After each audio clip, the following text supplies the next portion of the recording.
conosco e esteve conosco, né? Desde ontem está conosco, o reverendo João Paulo e a sua família querida e amada.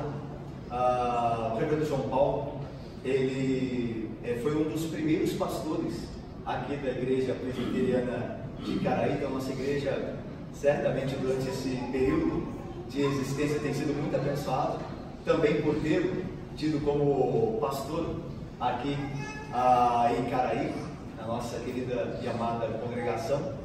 E nós nos alegramos de tê-los de volta. O reverendo João Paulo hoje, ele pastoreia a igreja presbiteriana em Alphaville, em São Paulo, e também ele é professor do nosso seminário presbiteriano, o JMC, José Manuel Conceição, e também dá aula lá no Centro de Pós-Graduação André Jumper.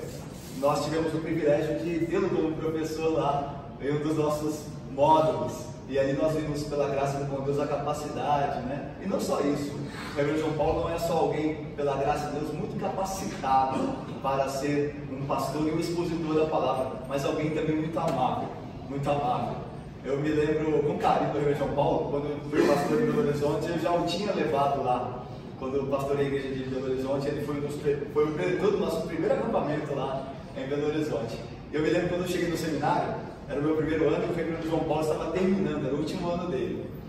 E ele mexia com a parte da computação ali, lembra assim, do técnico ali de computação do seminário, e sempre muito sorridente ali nos corredores do seminário, sempre tratando a nós calouros, né, que estamos chegando, com muito amor, muita distinção, muito carinho. Isso certamente ganhou o nosso coração. Alguns irmãos aqui já o conhecem, foram pastoreados por ele, né, os nossos queridos aqui, por assim dizer, pais da igreja, os fundadores aqui da igreja, e muitos também se alegram em revê-lo. E os irmãos também que agora o conhecerão, certamente verão que, pela graça do bom Deus, tudo isso é verdade.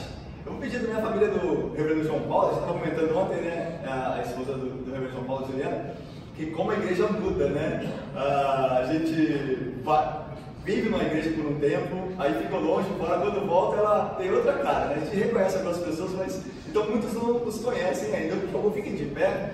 A Juliana, a esposa do reverendo João Paulo, e os três bonitos e simpáticos filhos, né? O mais velho, o João Paulo, a do meio, Maria Eduarda, e o Gabriel, não é esse Gabriel? Prazer em tê-los conosco também, viu? Deus abençoe e guarde vocês, por favor, podem se assentar. Então, meus irmãos, sem demora, vou passar a palavra para o reverendo João Paulo, e ele trará da parte de Deus a palavra do Senhor ao nosso coração. Bem-vindo mais uma vez, que Deus abençoe. Queridos, é uma alegria muito, muito grande mesmo poder assumir esse púlpito novamente. Eu já ansiava por isso há bastante tempo, ter o privilégio de estar aqui com os irmãos, de compartilhar a palavra mais uma vez com os irmãos. Vocês tiveram a bênção e me deram a bênção de nós começarmos juntos o meu ministério, não é? Então eu, um garoto de 22 anos, vim para uma igreja que tinha na época presbíteros de 60 anos, 70 anos e 90 anos. Então, para aquele garoto de 22 anos ter esse nível de experiência para me ajudar foi fundamental. Foi fundamental. Vocês foram absolutamente fundamentais na minha formação como homem, como pai de família, como pastor. Então eu tenho um amor impossível de descrever em palavras o tamanho do amor que eu tenho por vocês, como minha primeira igreja, como meu primeiro rebanho, e a bênção que vários de vocês foram na minha vida. Eu preciso parar, porque senão não consigo pregar. Então que Deus nos abençoe. À noite eu falo mais um pouco. Vamos abrir as nossas Bíblias em Apocalipse capítulo 5, por favor, queridos.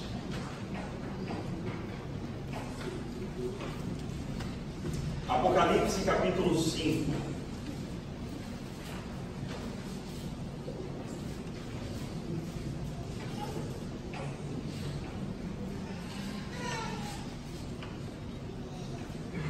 Assim diz o Senhor: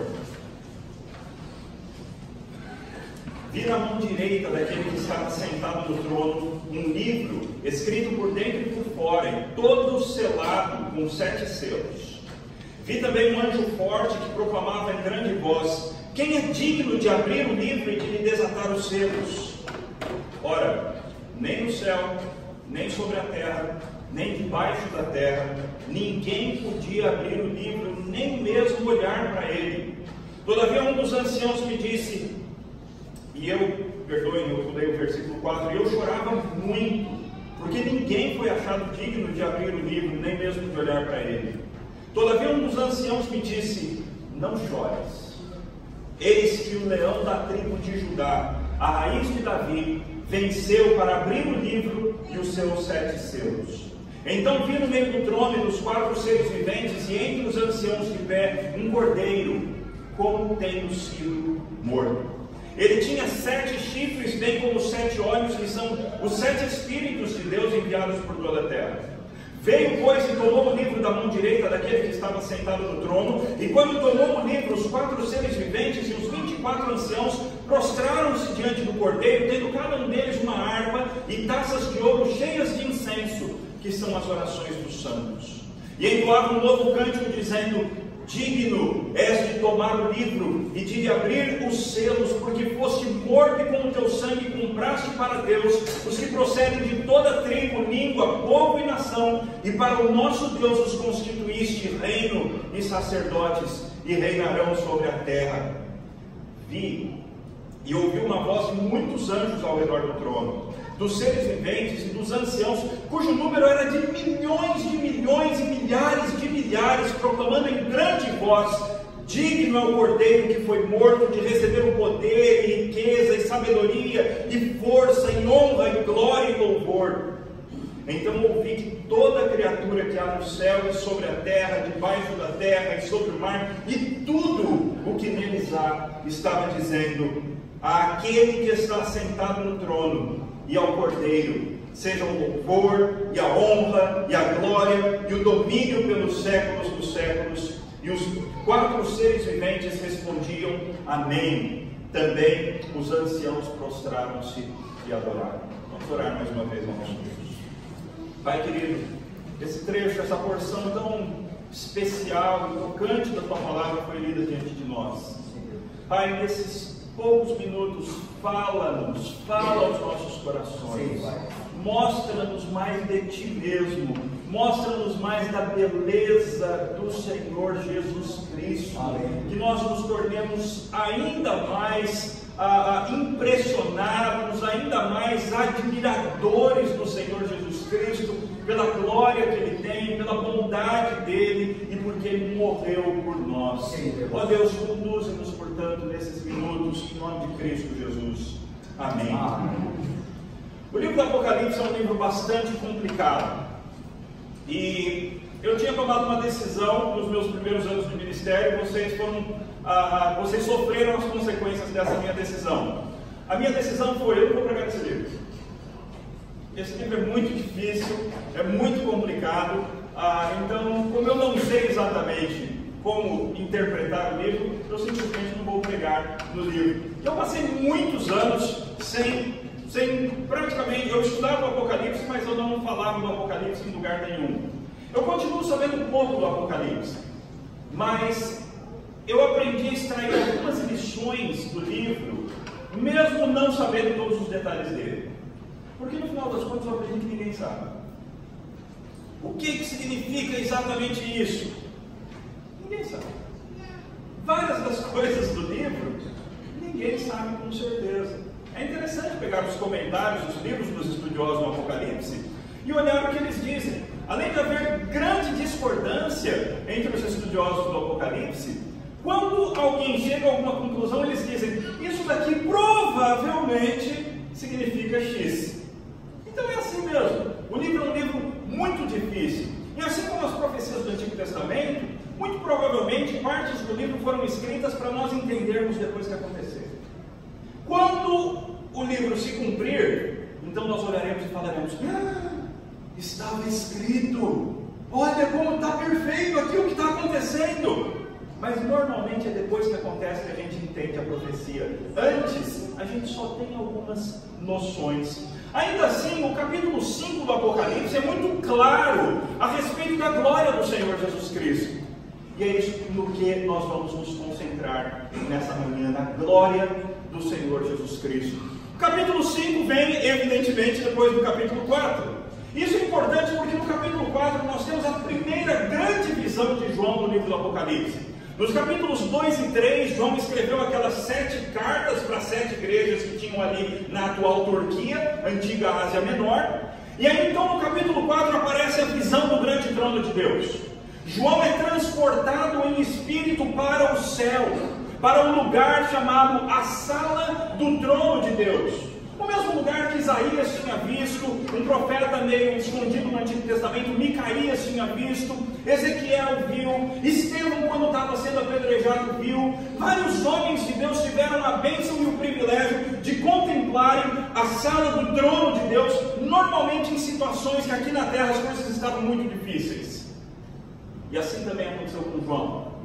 Aquelas igrejas das quais ele era pastor, e ele mesmo estava exilado numa ilha que era uma prisão do Império Romano, uma prisão para prisioneiros políticos. Era ali que já o velhinho João, o apóstolo João, já bem idoso, estava preso. E naquele contexto Deus lhe dá uma visão do trono de Deus. A mensagem clara do capítulo 4 é: João, eu sei que aí embaixo está tudo bagunçado. Eu sei que parece que o nosso lado está perdendo, mas eu quero te lembrar uma coisa: eu continuo assentado no trono. Essa é a visão do capítulo 4. E Deus se apresenta como Deus que é cheio de majestade. Deus se apresenta como Deus que é cheio de santidade, porque aqueles serafins que agora, ao invés de cobrirem os olhos, como em Isaías 6, eles têm olhos por dentro e por fora das asas, eles cantam: Santo, Santo, Santo é o Senhor dos exércitos. A terra toda está cheia da sua glória. Ele é aquele que é, que era e que há de vir. Então Deus se apresenta como um Deus cheio de majestade, como um Deus cheio de santidade e como um Deus que é digno, um Deus cheio de dignidade. Essa é a mensagem do capítulo 4, porque ao final você tem aqueles 24 anciãos, anjos, representantes do Antigo e do Novo Testamento, ninguém sabe exatamente, mas você tem aqueles 24 seres de grande autoridade dizendo: digno é o Senhor, porque Ele é o Criador. Então o capítulo 4 termina com essa notícia: Deus, o Senhor que se assenta no trono, Ele é digno. Curiosamente, o capítulo 5 começa com uma pergunta: e na terra, quem é digno? Quem é digno de se aproximar desse Deus? Quem é digno de tomar o livro que está nas mãos desse Deus? Quem é digno de chegar próximo de Deus? E a resposta do capítulo é: ninguém é digno. Não existia, nem na terra, nem debaixo da terra, nem em qualquer lugar, nenhum ser humano, nenhum ser angelical, ninguém havia digno de se aproximar de Deus. Isso faz com que João chore. João chora copiosamente, porque ninguém é digno de se aproximar do Senhor. E de alguma forma, provavelmente, João entende que era fundamental que alguém abrisse aquele livro, que a história depende, a conclusão da história depende da abertura daquele livro. Livro esse que, de novo, o que exatamente é esse livro? Ninguém sabe exatamente. Aliás, uma grande pergunta que existe em Apocalipse, uma hora o anjo pergunta para João: João, você sabe quem são essas pessoas? João responde: tu sabes. Nós temos que aprender a responder isso no Apocalipse também. Você sabe exatamente o que é isso? Eu não. Deus sabe. Esse livro então é assim: ele pode ser um testamento, ele pode ser o livro da vida com o nome de todos os eleitos, ele pode ser o livro da consumação, o livro que mostra a conclusão da história. Existem várias possibilidades que os estudiosos levantam, mas com certeza ninguém sabe. O fato é, era fundamental que alguém abrisse esse livro e ninguém era digno para fazê-lo. Então João chora desesperado, porque ninguém pode abrir o livro. É aí então que nós temos uma conjunção adversativa. As conjunções adversativas são fundamentais na Bíblia, ok? Então o versículo 5 começa com: todavia. Calma, João. Calma. Não chores. Eis que o leão da tribo de Judá, a raiz de Davi, venceu para abrir o livro e os seus 7 selos. Há esperança, João. Há esperança não por causa de homens, não por causa de políticos, não por causa dos poderosos dessa terra, não por causa dos religiosos dessa terra, não por causa de absolutamente ninguém que existe nessa terra, mas existe esperança por causa de Jesus Cristo, o filho de Davi, aquele que havia sido prometido lá em 2 Samuel 7, aquele leão de Judá que havia sido prometido em Gênesis capítulo 50. Existe esperança porque aquele que foi prometido outrora, ele veio e ele fez a sua obra. Então calma, João, existe esperança porque o próprio Deus se tornou um de nós. Ele se encarnou, ele morreu, ele verteu o seu sangue, ele se tornou o nosso cordeiro pascal, o cordeiro que foi morto no nosso lugar, em substituição pelos nossos pecados. Ele se tornou o nosso Salvador e por isso existe esperança. É nessa hora que João se volta e ele tem a visão, mais uma visão. Naquele mesmo trono onde se assentava Deus e Pai. Agora o versículo 6 diz assim: então vi no meio do trono, no meio dos 4 seres viventes e no meio dos anciãos que agora estavam de pé, eu vi um cordeiro. E esse cordeiro, ele me apareceu como um cordeiro que havia sido sacrificado. Notem que o cordeiro que foi morto, a expressão mais precisa para isso seria o cordeiro que foi sacrificado, porque não é só o fato de que ele morreu, mas era o fato de que ele foi morto em sacrifício. O que João viu foi uma visão de um grande cordeiro, literalmente João viu isso. João viu um grande cordeiro, e esse cordeiro devia ter uma marca de sacrifício aqui no pescoço, porque ele era um cordeiro como se tivesse sido morto, como se tivesse sido sacrificado. Mas ele também aparecia com 7 chifres, provavelmente um símbolo da força, do poder, da vitória. E ele tinha 7 olhos, que são os 7 Espíritos de Deus. E então o cordeiro vem, e ele tem o direito, ele conquistou o direito de se aproximar de Deus. E ele vem, e ele se aproxima como homem e como Deus. Ele se aproxima do Pai e toma aquele livro. E então o que acontece no Apocalipse são vários efeitos de louvor ao Cordeiro. Vários louvores ao Cordeiro. Então nós encontramos aí no capítulo 5, versículos 8 e 9, aqueles 4 seres viventes e os 24 anciãos, os 24, na língua grega, presbíteros. Esses 24, eles se prostram diante do Cordeiro, cada um deles tem uma harpa, e cada um deles tem, notem, taças de ouro, que são as orações dos santos. Você pode imaginar isso? Que nesse momento glorioso da história, nesse momento maravilhoso que João está contemplando, momento que representa tanto a história da igreja quanto o momento final, as orações dos santos estão ali presentes. Num container, numa cumbuca ou numa taça de ouro, as orações dos santos. Mais tarde no livro, essas orações serão derramadas sobre a terra e várias coisas vão acontecer como consequência dessas orações. Mas saibam, as suas orações não passam de nome aos olhos de Deus e aos ouvidos de Deus. As nossas orações são reservadas pelo Senhor Deus e elas fazem diferença na história. Nunca pense que pelo fato de Deus ser totalmente soberano, as suas orações não fazem diferença. Elas fazem. O Deus que é totalmente soberano, Ele determinou que as nossas orações fizessem diferença na história. Então nós podemos orar confiantemente, sabendo que esse Deus soberano, Ele preserva e Ele valoriza as nossas orações, a ponto de guardá-las como incenso dentro de uma taça de ouro. Elas fazem diferença, queridos. Elas fazem diferença. Então esses seres, os 4 grandes seres viventes e os 24 anciãos, cantaram um novo cântico, dizendo, versículo 9, digno és de tomar o livro e de abrir os selos, porque foste morto. Por que o Cordeiro é digno? Ele é digno porque ele foi sacrificado. Porque foste sacrificado e com o teu sangue compraste para Deus os que procedem de todas as tribos, línguas, povos e nações. E para o nosso Deus os constituíste reino e sacerdotes, e reinarão sobre a terra.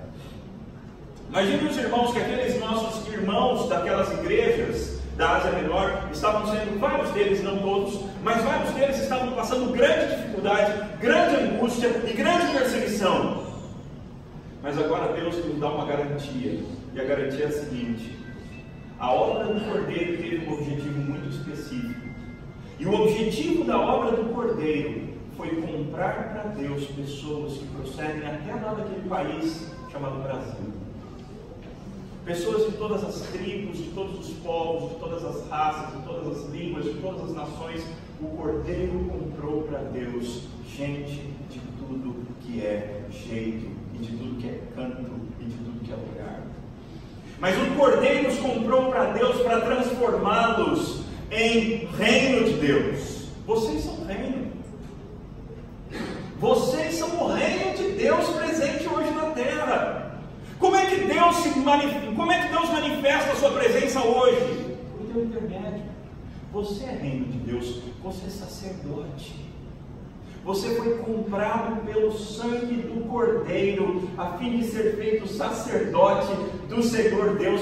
Você tem acesso livre à presença de Deus. Você pode, na força e nos méritos do Cordeiro, você pode se aproximar do trono da graça, a fim de receber socorro e misericórdia para a ocasião oportuna. Nós fomos comprados pelo Cordeiro, e nós temos o direito de nos achegarmos ao trono de Deus, e nós reinaremos sobre a terra. Eu sei que por enquanto muitas vezes não parece assim. Nós cristãos somos como servos apóstolos, nós por vezes somos considerados a escória do mundo. Somos desprezados, somos tidos como ignorantes, somos tidos como pessoas que nada têm a contribuir para a grande sociedade. Queridos, nós reinaremos sobre a terra por causa do sangue do Cordeiro. Então aguente firme as coisas que você tem que enfrentar aqui nesta vida, mas aguente firme tendo clara a esperança diante de você. Você é reino, você é sacerdote, e você reinará sobre a terra, não por causa de você mesmo, mas por causa do sangue do Cordeiro Santo que morreu por você. O texto continua e ali no versículo 12, agora aparece, vão ver uma multidão, milhões e milhares de anjos. Pensem em uma multidão quase que inumerável de anjos. E essa multidão agora canta, o belo coral celestial canta: digno é o Cordeiro que foi morto, de receber o poder, a riqueza, a sabedoria, a força, a honra, a glória e todo o louvor. E aí nessa hora, todos os seres, todas as criaturas de Deus, seres humanos, seres espirituais, todas as criaturas, tudo foi criado, animais, árvores, tudo foi criado por Deus. Nessa hora então, João diz: então ouvi que toda criatura que há no céu, sobre a terra, debaixo da terra, no mar, os peixes, baleias e tudo que neles há, estava dizendo: aquele que está sentado no trono e ao Cordeiro seja o louvor e a honra e a glória e o domínio pelos séculos dos séculos. Então os seres viventes disseram amém, e todos conjuntamente se prostraram e adoraram. Nós não sabemos todos os detalhes desse texto. O que é o livro? Quem são os 24 anciãos? Mas uma coisa nós sabemos muito clara, e é isso que importa saber do texto. O que todo mundo está fazendo nesse texto? Todos estão reconhecendo e prestando louvor e honra e glória e palavras de adoração ao Cordeiro de Deus.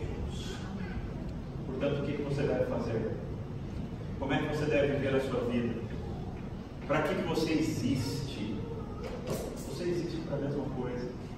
Você existe para juntar a sua voz à voz de todos aqueles seres que aparecem nesse texto. Você existe para juntar a sua voz e prestar honra, louvor, glória, majestade, adoração, domínio, todas as coisas boas que você puder pensar, elas pertencem a Cristo e é imperativo que você reconheça isso.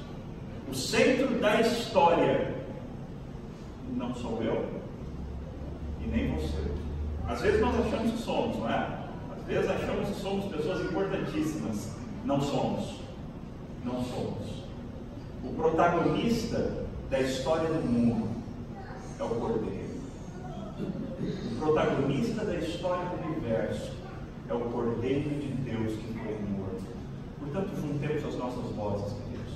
Rendamos, como canta o hino, 1000 vezes, 1000 louvores, rendamos a Jesus, que dá mais alta glória, desceu até a cruz. Então, juntemos as nossas vozes de vitória, proclamemos o seu santo nome e cantemos, tributemos louvores ao Cordeiro que foi morto, porque ele é digno. Ele é digno. Ele é digno. Vamos orar.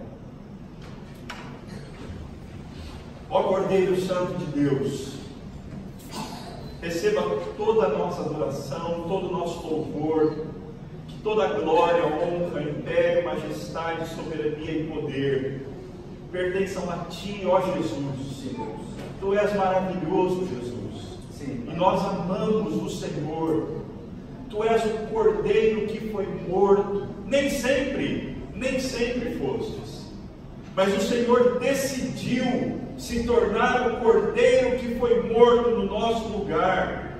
O Senhor decidiu fazer-se um de nós, e fazendo-se um de nós, tornar-se o nosso representante e morrer na cruz a morte que era nossa. O Senhor pagou o inferno que era nosso, a fim de que nós possamos usufruir o céu que era teu. Sim.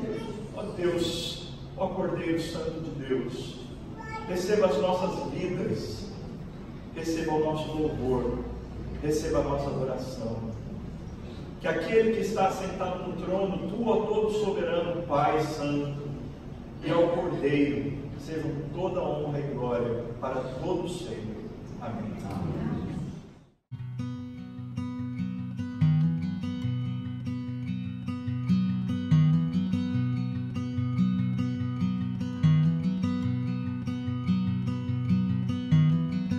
A mighty fortress is our God.